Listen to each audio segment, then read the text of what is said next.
En Croatie, le président sortant Zoran Milanović est réélu sans surprise avec près de 3/4 des suffrages et espère travailler main dans la main avec le gouvernement. Après la capture de 2 soldats nord-coréens par l'armée ukrainienne, Volodymyr Zelensky propose un échange de prisonniers directement au président Kim Jong-un. Un mois après le naufrage de 2 pétroliers dans le détroit de Kerch, la Russie envoie sur place une équipe spéciale en renfort pour faire face au désastre écologique.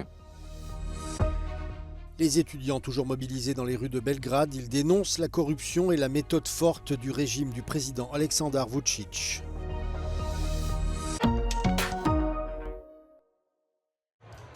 Victoire écrasante de Zoran Milanović lors de l'élection présidentielle en Croatie. Avec 74,68% des suffrages, le président sortant a facilement battu son adversaire Dragan Primorac.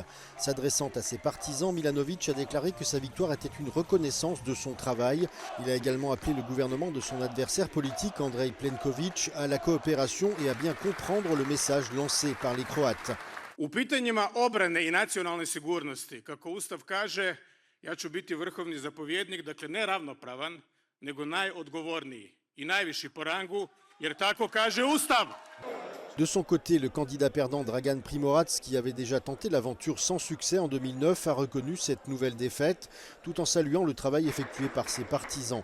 Son slogan « La Croatie peut mieux et mérite mieux » n'aura finalement pas convaincu les Croates. Zorana Milanovića I mene dijele potpuno različite duhovne, moralne, stručne vrijednosti kao I promišljanja o budućnosti naše domovine. Odluku su građani donijeli demokratskim putem I kao takvu valja je poštivati. Parfois comparé au président élu américain Donald Trump pour son style de communication combatif avec ses opposants, Zoran Milanović est l'homme politique le plus populaire de Croatie. Il s'oppose fermement au soutien militaire occidental à l'Ukraine dans sa guerre contre la Russie. Il critique l'Union européenne qu'il accuse d'être non démocratique. En Croatie, le chef de l'État participe à l'élaboration et à la mise en œuvre de la politique étrangère et de la stratégie de défense et contrôle également le travail des services de sécurité en collaboration avec le gouvernement. Mais les relations avec son Premier ministre, le conservateur Andrej Plenković, sont particulièrement tendues. Podsjetit ću da su istraživanja javnog mnijenja koja su rađena uoči drugog kruga predsjedničkih izbora ukazivala da će Milanović ostvariti pobedu, ali da nijedno istraživanje nije uspelo da predvidi koliki će procenat glasova Milanović osvojiti.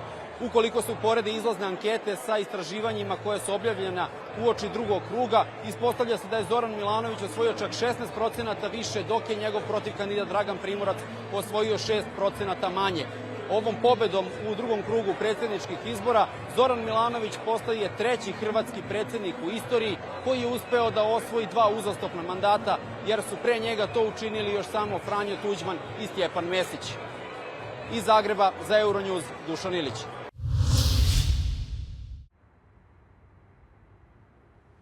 Kiev a confirmé au cours du week-end la capture de 2 soldats nord-coréens combattant aux côtés des forces russes dans la région frontalière de Koursk.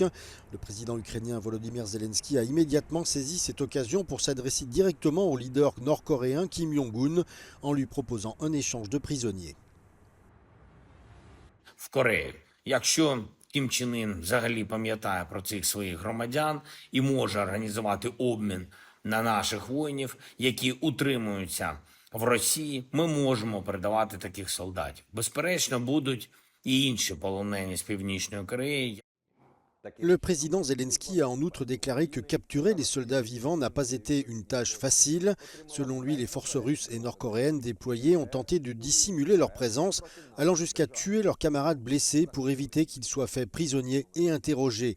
Un des soldats capturés n'avait aucun document sur lui, tandis que l'autre portait une carte militaire russe appartenant à un habitant de Touva, une région russe frontalière de la Mongolie. Un responsable militaire ukrainien a rapporté que des centaines de soldats nord-coréens ont été tués ou blessés lors des combats, des propos corroborés par l'agence de presse sud-coréenne Yonhap. L'Ukraine estime que 10 000 à 12 000 soldats nord-coréens ont été envoyés en Russie.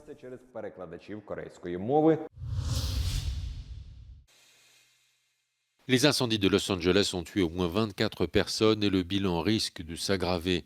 Les secouristes parcourent les débris avec des chiens renifleurs à la recherche des corps. Les bâtiments réduits en cendres sont innombrables. Dans les localités où les flammes se sont retirées, des habitants racontent les risques qu'ils ont pris pour sauver leur maison. But with the lack of water and the lack of manpower, we figured if we weren't there, the houses wouldn't be there, and they wouldn't have been. On Coleman, there's probably 20 houses on the street, and about 7 are left. Les services météorologiques mettent en garde sur le retour mardi de vents chauds et violents. Les rafales pourraient atteindre jusqu'à 110 km/h et renforcer les incendies. Face au pillage, dans les zones sinistrées, un couvre-feu est en vigueur entre 18h et 6h du matin. Donald Trump critique les autorités locales. Le président élu parle de politiciens incompétents n'ayant aucune idée de la manière d'éteindre les incendies. Les étudiants serbes dans les rues de Belgrade ce dimanche. Ils ont une nouvelle fois manifesté devant la Cour constitutionnelle pour dénoncer ce qu'ils appellent des violations des droits civiques de la part du gouvernement d'Aleksandar Vučić. Ils affirment également avoir subi des pressions de la part des services secrets. Les médias pro-gouvernementaux ont en effet publié les données personnelles de certains manifestants, ce qui n'aurait pas été possible, selon ces derniers, sans l'implication des services secrets serbes. Les manifestations en cours reflètent un mécontentement plus large face à ce qu'ils considèrent comme le régime de plus en plus autocratique du président Vučić. Ce dernier affirme pourtant vouloir orienter la Serbie vers l'adhésion à l'UE, mais il est accusé de restreindre les libertés démocratiques plutôt que de les faire progresser.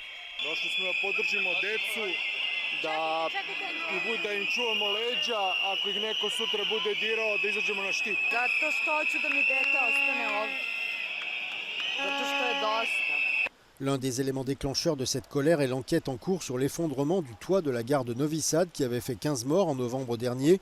Le rassemblement a d'ailleurs commencé par un hommage aux victimes de cet accident. En Serbie, nombreux sont ceux qui pensent que le toit s'est effondré à cause d'un travail de reconstruction bâclé résultant de la corruption. Et depuis, les manifestations anti-corruption sont quasi quotidiennes. Les procureurs ont bien engagé des poursuites contre 13 personnes, dont un ministre et plusieurs fonctionnaires. Mais des doutes subsistent quant à l'indépendance de cette enquête. 3 personnes ont été tuées dans une avalanche au-dessus de la ville de Trascoera dans la région italienne du Piémont dimanche. Au total, 5 personnes ont été touchées par cette catastrophe. 2 survivants ont été transportés par hélicoptère dans un hôpital local. Ce sont eux qui auraient alerté les services de secours. L'avalanche s'est déclenchée près de la frontière entre l'Italie et la Suisse à près de 3000 mètres d'altitude. Pour l'heure, on ne sait pas si les 5 personnes faisaient toutes partie du même groupe de randonneurs à ski. Il n'y a pas non plus d'informations sur l'origine des victimes.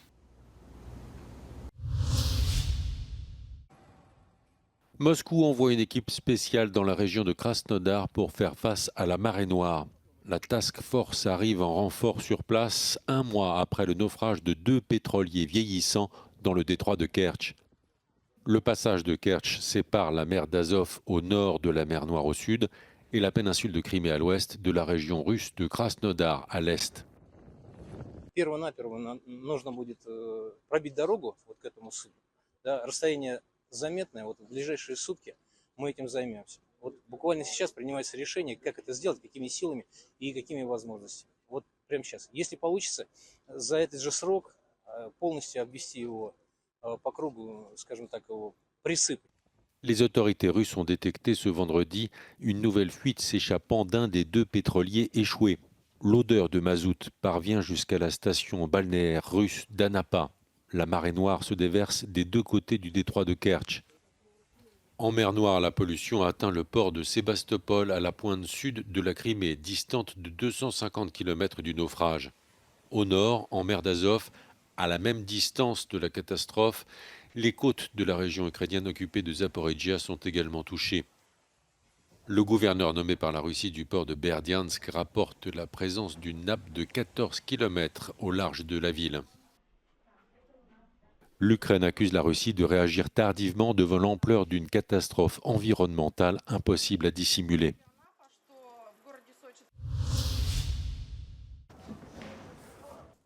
Des diapositives, des miroirs amusants et beaucoup de rire.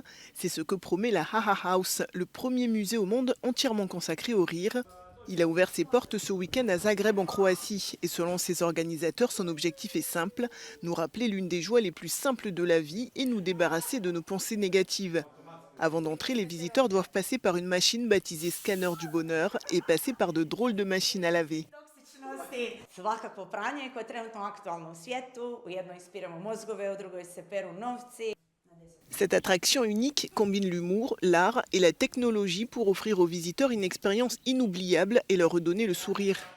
Elle a été conçue en collaboration avec des designers, des architectes, des artistes et des experts nationaux et étrangers. C'est ce qu'explique un des artistes qui a participé à cette initiative. Mi smo počeli već 2 godine, ne, ove projekte a ova soba mislim da je bilo 3 tjedna, 4 tjedna, mjesec dana, da. Ručno. Ručno, sve ručno. Ici, les héros de bande dessinée sont les seuls guides du musée. Dans la section éducative, les visiteurs peuvent découvrir à quel type d'humour ils sont le plus sensibles. La fondatrice du musée a eu l'idée de ce projet en 2020, alors que le monde tournait au ralenti et que des millions de personnes étaient confinées à la suite du Covid-19. Elle a cherché une initiative pour redonner de la joie et de la gaieté aux gens qui traversaient une période pleine de stress et de fatigue. Prvo neka se smijeh iz Zagreba širi po cijelom svijetu. A evo, bit ćemo otvoreni svakog radnog dana od 9 do 21 i nasmijavati ljude, dati sve od sebe, da se malo više radosti, sreće i smijeha proširi zagrebačkim ulicama. Qu'il s'agisse de chanter avec de l'hélium,